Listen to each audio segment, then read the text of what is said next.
Hello everybody, मेरा नाम है पूजा मौर्य एंड आप लोग देख रहे हैं एड्यूनाइट WBPSC।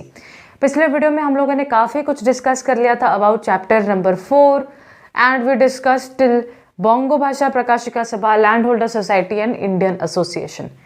Last but not the least that is Hindu Mela, वो आज हम डिस्कस करने वाले हैं। और आप लोगों को लग रहा होगा दीदी आप ये क्या पहन रखी हैं, तो बेटा अगर तुम्हारे भाई बहन है और तुम एक लड़की हो तो तुम जानते हो कि अपने भाई का जैकेट या शर्ट पहनने में कितना मज़ा आता है। मुझे तो बहुत आता है। तो भैया का जैकेट फ्री पड़ा था तो मैंने उसी का जैकेट उठा लिया। मज़ा आता है यार। I am just a kind of Tom boys girl, so I like this, I enjoy this. ठीक है, सो डोंट फील लाइक दीदी व्हाट हैव यू वॉन्ट। अरे भाई फैशन शो कॉम्पिटिशन तो नहीं हो रहा है यहाँ पे नॉर्मल सा भाई समझना है, पढ़ना है। तो देखो, हिंदू मेला बहुत ही ईजी कॉन्सेप्ट है। कब? जब ध्यान से पढ़ो। ध्यान से मत पढ़ो उसके बाद तो भैया ये हार्ड लगना ही है। तो दीदी हिंदू मेला समझाने से पहले आपको ये समझाना ज़रूरी है कि नेशन क्या होता है, नेशनलिज्म क्या होता है और नेशनलिज्म एंड पैट्रियोटिज्म में फ़र्क क्या है। जिन लोगों को नहीं पता प्लीज़ घबराओ मत, धीरे धीरे हम डिस्कस करते हैं, फिर उसके बाद हम टॉपिक पे आ जाएंगे। देखो बेटा, जब तुम नेशन बोलते हो, नेशन, तो बहुत लोगों को मन धड़न ये कहानियां लगती हैं कि दीदी नेशन यानी जैसे ये इंडिया है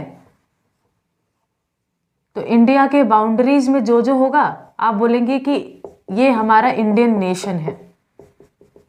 देखो, ज्योग्राफिकल बाउंड्रीज से नेशन डिसाइड नहीं होता है। नेशन एग्जैक्टली एक डिफरेंट कॉन्सेप्ट है। नेशन एक फीलिंग है। फॉर एग्जाम्पल, मैं इंडिया में पैदा हुई, कोई अगला इंसान है जो इंडिया में ही पैदा हुआ और रह रहा है यूएसए में। सपोज यूएसए में घूमने गई और उस इंसान से मेरी मुलाकात हो गई, उसने कहा कि अरे भाई मैं भी इंडिया से हूँ। अंदर ही अंदर एक खुशी होता है ना। किस चीज़ का खुशी है वो? कि दीदी वो इंडिया शब्द सुनकर बहुत एक दिल में लगाव लगता है। तो नेशन का मतलब ये नहीं कि बस ज्योग्राफिकल बाउंड्रीज, देखो वो यूएसए में है, इंडिया के ज्योग्राफिकल बाउंड्री से बाहर है, फिर भी तुमको कनेक्शन क्यों फील हुआ? क्योंकि दीदी बात आई इंडिया की। ये इंडिया शब्द ही हमें एक फीलिंग जगाता है, हमें एक फीलिंग महसूस करवाता है। किस चीज़ का फीलिंग? कि हम कनेक्टेड हैं, बॉन्डेड हैं। तो नेशन बेसिकली एक शब्द है जिसके ज़रिए आपस में लोग बॉन्डेड फील कर सकें। मे भी हो सकता है वो लैंग्वेज के बेसिस पे हो। मे बी आज मैं बंगाल में रहती हूँ और अगला किसी इंसान से मैं मिलूँ जो बंगाली बोलता हो। सपोज मैं बैंगलोर गई और मुझे एक इंसान मिला बंगाली बोलता है, तो मुझे बहुत खुशी होगा कि वाह मैं बंगाल में रहती हूँ और यहाँ पर एक इंसान मिल गया जो बंगाली बोल रहा है। तो देखो, ये जो नेशन है, nation is just a feeling, feeling of connectedness, feeling of connection कि अरे भैया क्या कनेक्टेड है हम लोग। हो सकता है कि वो लैंग्वेज के आधार पे हो सकता है कि वो किसी पर्टिकुलर कल्चर के आधार पे हो सकता है ना। तो देखो, याद रखना, नेशन का मतलब सिर्फ ज्योग्राफिकल बाउंड्रीज नहीं होते हैं दीदी। नेशन का मतलब एक ऐसा फीलिंग जो आपस में लोगों को कनेक्टेड फील करवाता है कि हम सब बॉन्डेड है। जैसे यूएसए में रहने वाला शख्स, जब आपने उससे सुना कि वो इंडिया का है तो आपको ऑटोमेटिकली कनेक्टेड फील हुआ। ज़रूरी नहीं है कि वो इंडिया में रह रहा है या नहीं है, वो है इंडिया का तो हमें कनेक्टेड फील होता है। फॉर एग्जाम्पल सुंदर पिचाई जो गूगल के CEO हैं, हमें बड़ा बहुत ज़्यादा हमें प्राउड फील होता है कि दीदी देखिए इंडियन है। भले ही वो इंडिया में रहे हों या ना रहे हों, लेकिन उनका कहीं ना कहीं हमारे से कनेक्शन है क्या कि वो इंडियन है। तो इसको बोलते हैं नेशन, जहाँ पे आपस में लोग कनेक्टेड फील करें। ज्योग्राफिकल बाउंड्रीज लिमिटेड नहीं है यहाँ पे। ज्योग्राफिकल बाउंड्रीज के बाहर भी कोई इंसान होगा, अगर वो इंडियन है तो हमें कनेक्टेड फील होता है। तो nation is just a feeling of connection between people of same culture, में भी सेम लैंग्वेज, सेम कंट्री, कुछ भी हो सकता है। ठीक है, अच्छा दीदी, तो नेशन समझ में आया। दीदी व्हाट इज नेशनलिज्म? अच्छा बेटा, नेशनलिज्म और पैट्रियोटिज्म, बहुत लोगों को लगता है कि दोनों शब्द सेम है। जो बात नेशनलिज्म कहता है वही बात पैट्रियोटिज्म कहता है। बिल्कुल भी नहीं, ये तुम्हारा थिंकिंग गलत है।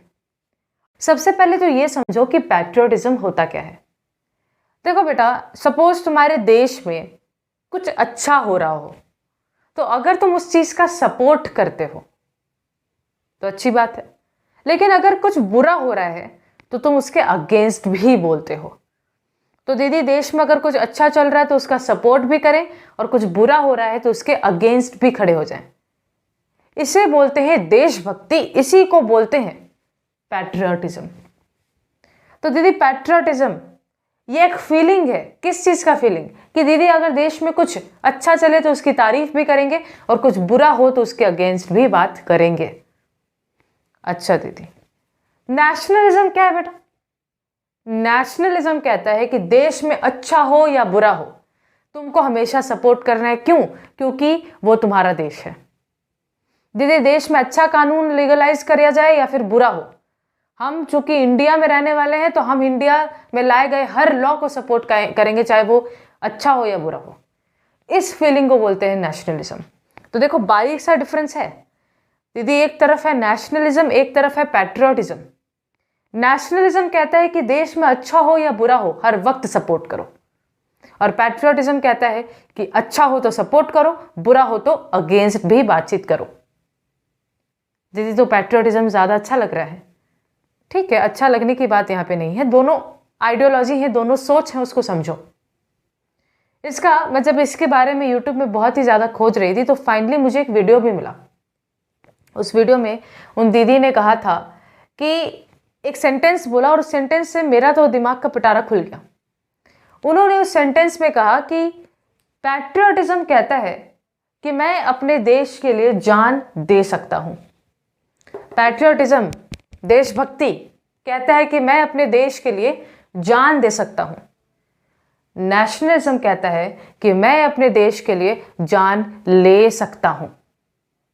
क्या डिफरेंस है बेटा? देखो, सेंटेंस बहुत ही अच्छा उन्होंने बोला और मुझे बहुत अच्छा लगा। हो सके तो मैं उनका कमेंट सेक्शन में लिंक भी दूंगी, तुम उनका वीडियो भी जाके देख सकते हो। I have no issues. जहां से भी नॉलेज मिले ग्रैब करना चाहिए। ऐसा नहीं कि मैं अपने आप को सिर्फ प्रमोट करती रह जाऊँ, नहीं, जहां पे भी मुझे लगा कि नहीं मैंने इनसे कुछ सीखा है, मैं उनका लिंक दे देने हैं। ठीक है दीदी, पैट्रियटिज्म कहता है कि मैं अपने देश के लिए जान दे सकता हूं। इसका मतलब क्या है? इसका मतलब कि तुम अपने देश के लिए कितना फील करते हो, जरूरत आने पर तुम उसका अपना जान भी त्याग दोगे। तो दीदी, हमारे सैनिक यही तो करते हैं, हमारे देश के लिए अपनी जान को त्यागते हैं। लेकिन नेशनलिज्म का फीलिंग कहता है कि मैं अपने देश के लिए जान ले भी सकता हूं, जरूरत पड़ा ना, अगर कुछ भी मेरे देश के अगेंस्ट हुआ ना, मैं उसके लिए जान ले लूंगा। इसको बोलते हैं नेशनलिज्म। देखो बेटा, एक बात ध्यान से सुनना, एक बारीक सा डिफरेंस याद रखना। दीदी, नेशनलिज्म यानी देश में अच्छा हो बुरा हो हर वक्त सपोर्ट करो देश को। पैट्रियटिज्म कहता है अच्छा हो तो सपोर्ट करो, अच्छा ना हो तो अगेंस्ट खड़े हो जाओ। हाँ, हम लोग आजकल ऐसे ही तो करते हैं। देखो, वो जो फार्मर्स बिल आया था, किसानों के लिए वो जो बिल पास हुआ था, थोड़ा बहुत तो तुम लोग सुने ही होंगे। उसके अगेंस्ट किस हिसाब से किसान लोग आंदोलन करने लग गए थे? क्यों? क्योंकि सरकार का लाया वो कानून हमें पसंद नहीं आया, इसलिए हम उसके खिलाफ आवाज उठा रहे हैं। तो ये कैसा फीलिंग है? ये पैट्रियोटिक फीलिंग है कि देश में अच्छा हो रहा है तो सपोर्ट कर रहे हैं और बुरा हो रहा है तो आवाज भी उठा रहे हैं। और नेशनलिज्म होता है एक ऐसा फीलिंग जहां पे हर वक्त सपोर्ट करो, बुरा हो चाहे अच्छा। तो याद रखना ये बारीक सा डिफरेंस। नेशन का मतलब सिर्फ ज्योग्राफिकल बाउंड्रीज नहीं, एक ऐसा फीलिंग जिसके थ्रू आपस में लोग कनेक्टेड फील करें। दीदी, नेशनलिज्म और पैट्रियटिज्म में डिफरेंस के द्वारा ही हम समझ गए हैं कि पैट्रियटिज्म यानी देश का, अगर देश में कुछ अच्छा हो तो उसको सपोर्ट करो, कुछ बुरा हो तो उसके अगेंस्ट बोलो, जबकि नेशनलिज्म कहता है कि अच्छा हो चाहे बुरा हर वक्त सपोर्ट करो।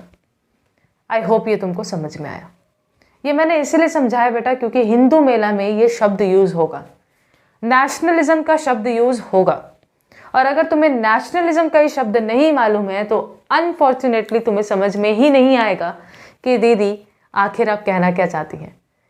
ठीक है, तो नेशनलिज्म यानी अच्छा हो चाहे बुरा हर वक्त सपोर्ट करना। देखो बेटा, शुरुआत कर रहे हैं हिंदू मेला का।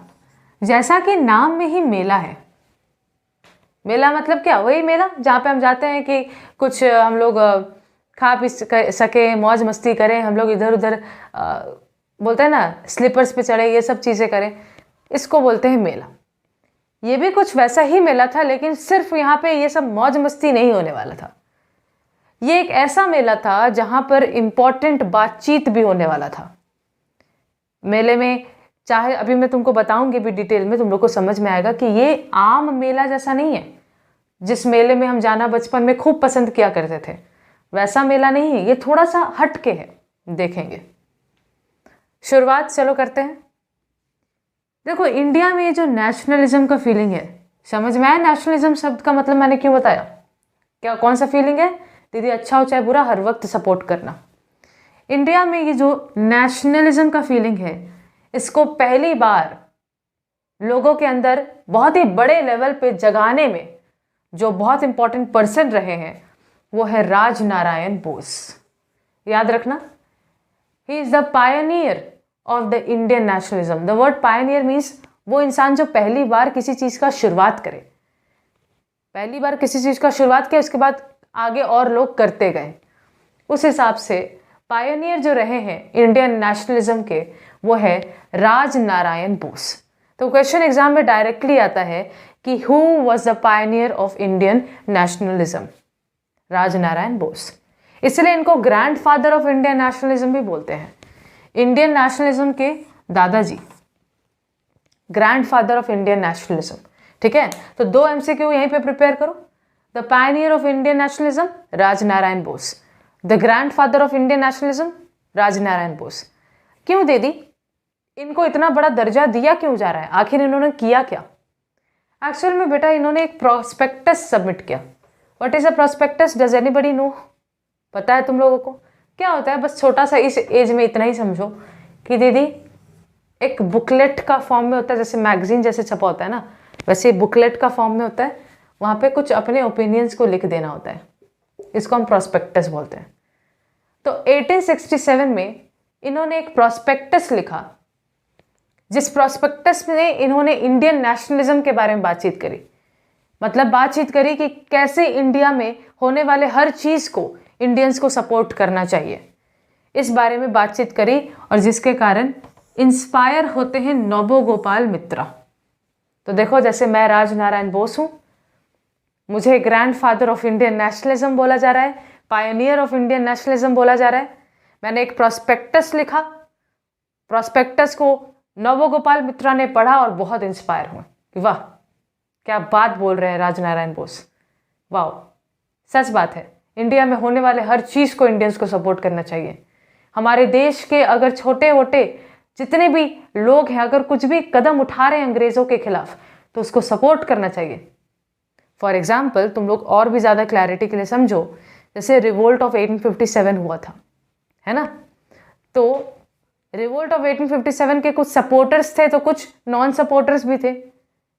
जबकि राजनारायण बोस सब तक ये फीलिंग जगाना चाहते थे कि अगर इंडियंस कुछ कदम उठा रहे हैं तो सब कोई मिलकर के सपोर्ट करो, अच्छा हो चाहे बुरा हो, अच्छा हो चाहे बुरा हो, हर वक्त सपोर्ट करने को नेशनलिज्म कहते हैं। राजनारायण बोस चाहते थे अगर इंडियंस कुछ कदम उठा रहे हैं तो अच्छा हो चाहे बुरा हो, हम लोगों को हमेशा सपोर्ट करना चाहिए। ये बातों को सुनकर नोबोगोपाल मित्रा ने बहुत ज़्यादा इंस्पायर होते हैं और वो स्टैब्लिश करते हैं, या बोल सकते हैं फाउंडेशन करते हैं चैत्र मेला का। मोस्ट प्रोबेबली तुम लोगों के बुक में ये नाम नहीं दिया है, प्लीज़ लिख लो, चैत्र मेला का। इस मेला का नाम बाद में चेंज हो जाता है जातीय मेला, और बाद में नाम चेंज हो जाता है हिंदू मेला। कब बना था दीदी? 1867। तो कभी कभी पूछा जाता है what was the initial first name of Hindu Mela? Hindu Mela का सबसे पहला नाम, इट वाज नॉट जातीय मेला, हिंदू मेला का सबसे पहला नाम बस चैत्र मेला। चैत्र मेला से नाम आया जातीय मेला, और जातीय मेला से हिंदू मेला, फाइनली 1867 में। चैत्र नाम क्यों रख दिया गया? देखो, चैत्र एक महीने का नाम है, it is the name of a month. जैसे जनवरी होता है, फरवरी होता है, वैसे चैत्र भी एक महीने का नाम है। इस महीने के नाम के हिसाब से नाम इसीलिए रखा गया है क्योंकि इसी महीने ये मेला ऑर्गेनाइज किया जाता था। ठीक है, बाद में इसका नाम चेंज करके जातीय मेला रख दिया गया। द वर्ड जातीय सिंपली मीन्स नेशन, पूरे नेशन का मेला। बट फिर से बाद में चेंज करके हिंदू मेला रख दिया गया। एंड इस हिंदू नाम से बहुत लोगों को कंट्रोवर्सी भी हुई कि हिंदू नाम क्यों रखा है, हम देखेंगे। तो दीदी, the pioneer of Indian nationalism is Rajnarayan Bose, is also regarded as the grandfather of Indian nationalism.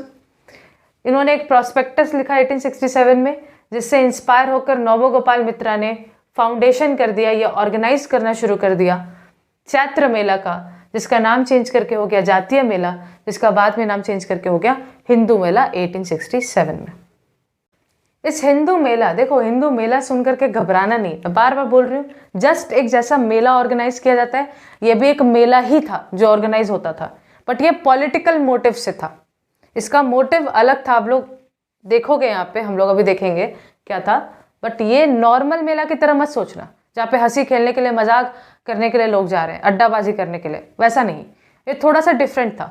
देखेंगे इस मेला के जो सेक्रेटरी रहे हैं, that was Ganendra Nath Tagore, Ganendra Nath Tagore, and जो असिस्टेंट हो गए यहाँ पे, असिस्टेंट सेक्रेटरी रहे, उनका नाम है नोबोगोपाल मित्रा।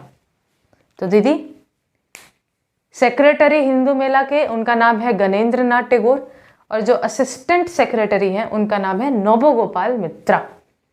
देखो बेटा, मान लो एक मेला ऑर्गेनाइज हुआ, यहाँ पे कुछ सामान बेचा जाएगा, ऐसा ही होता है ना मेला में, कुछ हमारे छोटे प्यारे प्यारे से अंकल होते हैं, आंटी होते हैं, कुछ खिलौने बेच रहे होते हैं, तो यहाँ पे भी मेला में कुछ खिलौने वगैरह बेचे जाएंगे।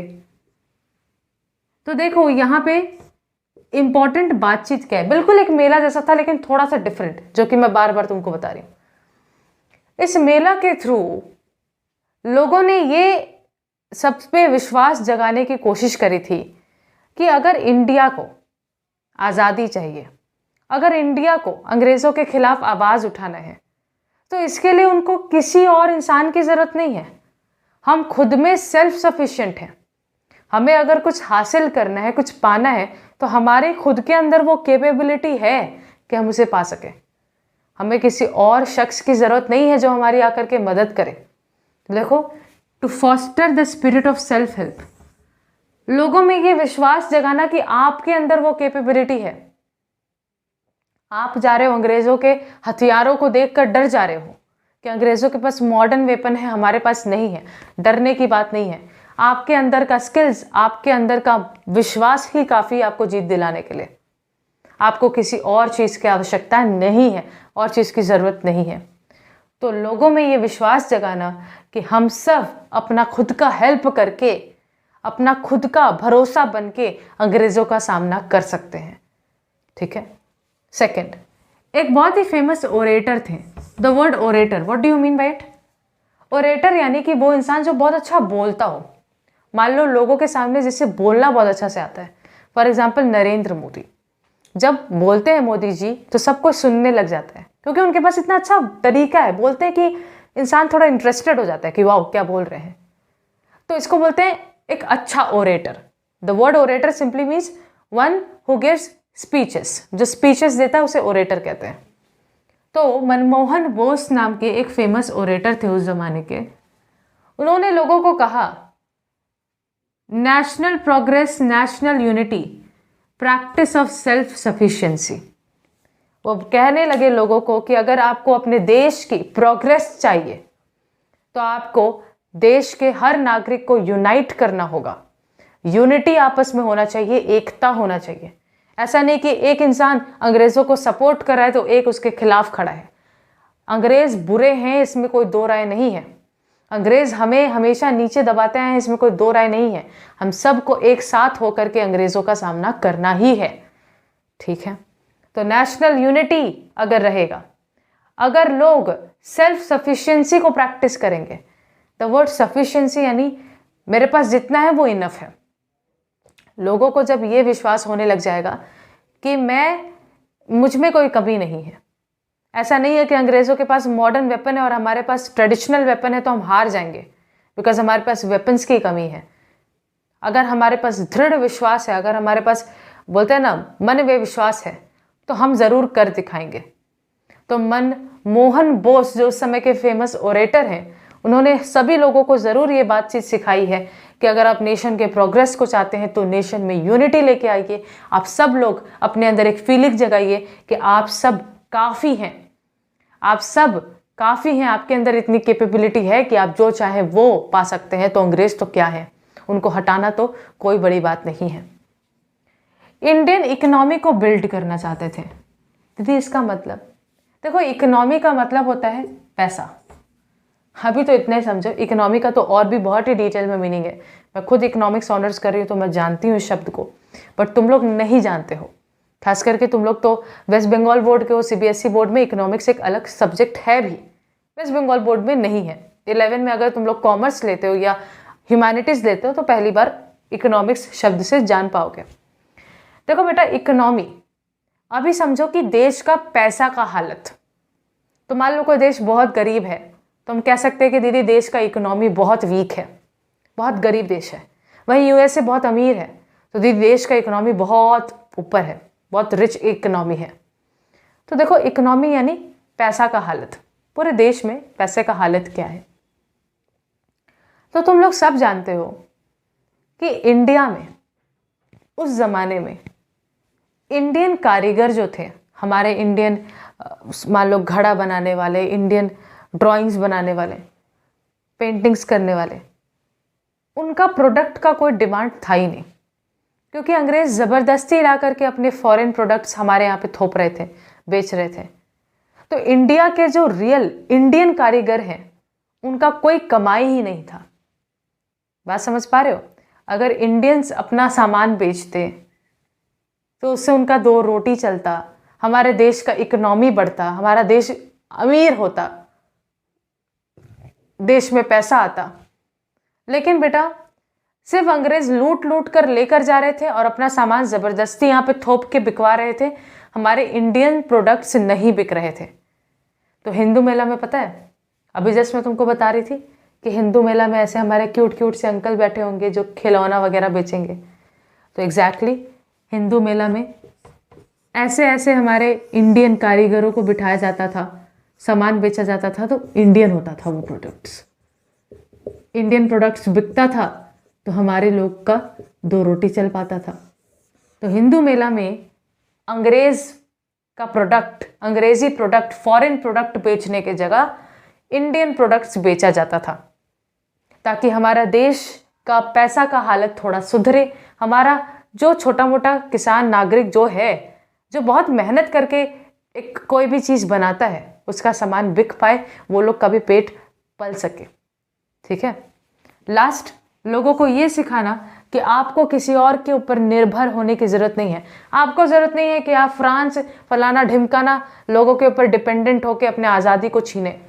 हम खुद इंडियन लोग काफ़ी हैं, हम खुद काफ़ी, हमें दूसरों की ज़रूरत नहीं है। अगर हमें किसी के ऊपर डिपेंड होना ही है तो खुद के ऊपर डिपेंड होना होगा, खुद के ऊपर निर्भर होना होगा। तो देखो बेटा, ये बहुत इंपॉर्टेंट क्वेश्चन है।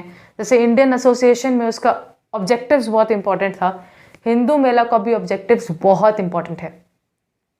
तो दीदी सबसे पहला ऑब्जेक्टिव ये है कि लोगों में ये फीलिंग को जगाना कि आप अपना हेल्प खुद कीजिए। आपके अंदर इतना कैपेबिलिटी है कि आप कुछ भी हासिल कर सकते हो। अंग्रेज तो दूर की बात है, आप अंग्रेजों को यूं उखाड़ फेंकोगे। ये मत सोचो कि हमारे पास औजार नहीं है, वेपन्स नहीं है, हम कुछ नहीं कर पाएंगे। नहीं, आपके अंदर अगर लगन है, आपके अंदर अगर चाहत है तो आप कर सकते हो। ये फीलिंग को जगाना था। सेकंड, मनमोहन बोस जो उस समय के बहुत ही फेमस ओरेटर थे, बहुत अच्छा स्पीचेस देते थे, उन्होंने लोगों को ये मोटिवेट किया कि अगर आप नेशन के प्रोग्रेस को चाहते हो, अगर आप नेशनल यूनिटी चाहते हो, अगर आप चाहते हो कि सब लोग मन में ये विश्वास रखें कि हमारे पास जितना चीज़ है, जितने स्किल्स हैं वो काफ़ी हैं, तो भैया आपको किसी और की ज़रूरत नहीं है। उस स्किल्स, उस मन के विश्वास से ही आप अंग्रेज़ों को बाहर फेंक दोगे।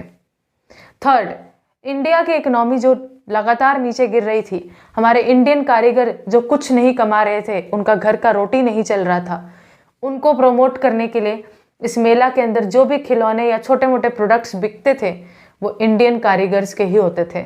इंडियन कारीगर यहाँ पे आके अपने प्रोडक्ट बेचते थे, कमाते थे, उनसे उनका 2 रोटी चलता था। और साथ ही साथ ये फीलिंग को लोगों तक लेकर आना कि आप सब खुद के ऊपर डिपेंडेंट बनो, किसी और के ऊपर डिपेंडेंट मत बनो। आज़ादी चाहिए तो फ्रांस के ऊपर, जर्मनी के ऊपर डिपेंडेंट मत रहो। आज़ादी चाहिए तो खुद के ऊपर निर्भर रहकर आगे का काम करो। ठीक है। एक 1-2 पॉइंट बता देती हूँ तुमको जैसे इस मेला के अंदर कुश्ती वुश्ती भी होता था ना, कुश्ती वगैरह जो तुम लोग सुल्तान मूवी में देखे हो सलमान खान का। बेसिकली यहाँ पे जो आदमी लोग होते थे उनको ट्रेनिंग दिया जाता था टू फाइट, ठीक है। तो यहाँ पे ट्रेनिंग वगैरह भी करवाया जाता था इस मेला के अंदर। अभी तक बेटा ख़त्म नहीं हुआ है। ये मेला साल में एक बार ऑर्गेनाइज किया जाता था, ठीक है। और इससे जब लोग इस मेला में जाते थे, इतने सब कुछ देखते थे कि वहाँ पे भाषण चल रहा है, वहाँ पे इंडियन कारीगर के प्रोडक्ट बिक रहे हैं, वहाँ कुश्ती का प्रैक्टिस हो रहा है, इतनी सारी मोटिवेशनल चीज़ें चल रही हैं एक साथ, तो इंडियन लोग काफ़ी मोटिवेटेड फील करते थे, ठीक है। यहाँ तक तो ये बात क्लियर हो गया है। बट तुमको मैंने बताया था कि ये जो नाम है हिंदू मेला, इस हिंदू शब्द से काफ़ी लोगों को प्रॉब्लम था, तो उसके ऊपर भी थोड़ा सा चर्चा कर लेते हैं। ओके बेटा, तो देखो क्रिटिसिज्म जो आया वो ये था कि हिंदू मेला नाम आपने क्यों रखा, क्या केवल हिंदू लोग थे, क्या सिर्फ आप ये मोटिवेशन जो दे रहे हैं कि अपने आप को सेल्फ सफिशिएंट समझो, आपको किसी से डरने की ज़रूरत नहीं है, अंग्रेज़ों का आप सामना कर सकते हो, ये सारे मोटिवेशन क्या आप सिर्फ हिंदू लोगों को दे रहे हैं? क्योंकि देखो ब्रिटिशर्स के अंडर तो हिंदू, मुस्लिम और जितने भी अदर कम्युनिटीज़ हैं सब के सब थे, तो केवल सिर्फ आप हिंदुओं को बोलना चाह रहे हैं क्या, क्योंकि आपने नाम तो हिंदू मेला रखा है। तो काफ़ी लोगों ने क्रिटिसाइज भी किया कि हिंदू मेला नाम क्यों रखा। जातीय मेला भी ठीक था, जाति पूरा नेशन वो भी ठीक था, लेकिन हिंदू मेला का नाम क्यों रख दिया? तो एक न्यूज़पेपर पब्लिश हुआ उस दौरान, नेशनल पेपर नाम है, उस पेपर में लिखा गया, एक आर्टिकल छपा कि ये जो नाम रखा गया है हिंदू मेला, वो इसलिए नहीं रखा गया है कि हम सिर्फ हिंदुओं पे ध्यान दे रहे हैं, मुस्लिम्स और छोटे मोटे और कम्युनिटीज़ को हम भूल गए हैं, ऐसा नहीं है। बस इसीलिए हिंदू शब्द का यूज़ किया गया है क्योंकि उस समय या अभी भी तुम लोग देख लो, इंडिया में जो मेजर पॉपुलेशन है वो हिंदू है। इस बात पे ध्यान रखते हुए हिंदू शब्द का प्रयोग किया गया है। ऐसा ये पेपर ने आर्टिकल छापा था कि ये जो हिंदू शब्द है हिंदू मेला में, ये इसलिए यूज़ नहीं किया गया है कि सिर्फ हम हिंदुओं को इम्पोर्टेंस दे रहे हैं। ये हिंदू शब्द यूज़ किया गया है क्योंकि उस दौरान इंडिया में जो मेजर पॉपुलेशन था, अधिकतर आबादी, वो हिंदू लोगों का था, खूब माइनर पॉपुलेशन बाकी अदर कम्युनिटीज़ था। बात समझ में आ रहा है? तो कोई भी इंसान ऑफेंडेड ना फील करे कि दीदी हिंदू मेला ही नाम क्यों रख दिया, ऐसा नहीं है। हिंदू शब्द जो रखा गया है वो जस्ट इसीलिए क्योंकि वो हिंदू उस दौरान और अभी भी मेजॉरिटी में एग्जिस्ट कर रहे थे इंडिया के अंदर।